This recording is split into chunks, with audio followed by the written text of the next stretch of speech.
The first wave of casualties from the front arrives at the Daphnia Field Hospital.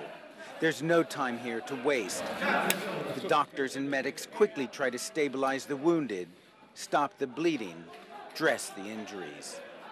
Their work, rushed and confusing as it may seem, will determine whether these fighters arrive at the hospital in Misrata dead or alive.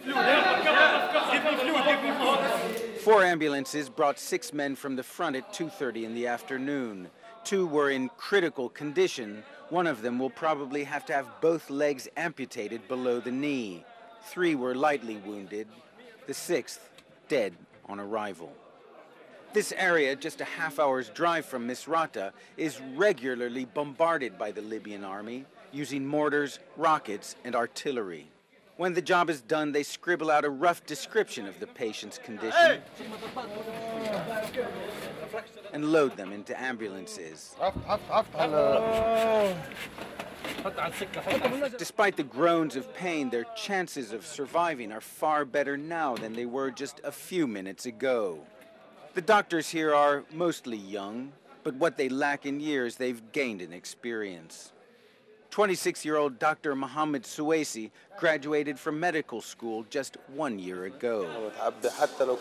We do everything we can, he says, even if it's basic, to save their lives. After the wounded are taken away, Dr. Mohammed Al-Ajnaf sits alone with his thoughts. Until just a few months ago, neither he nor any of his colleagues had dealt with the wounds of war. A Grad missile barely missed the clinic just minutes before the wounded arrived. They destroy everything here. No electricity, no water supply, nothing. We have nothing here now. In this area, no families in this area, but they attack everything.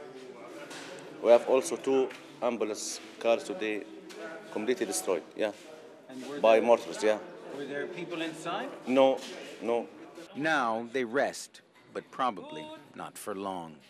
From the time the casualties were brought here to the time they were taken away, it wasn't very long. It was 10, maybe 15 minutes of intense work. And now, of course, the doctors and the medics are waiting for the next wave. Ben Wiedemann, CNN, Daphnia, Libya.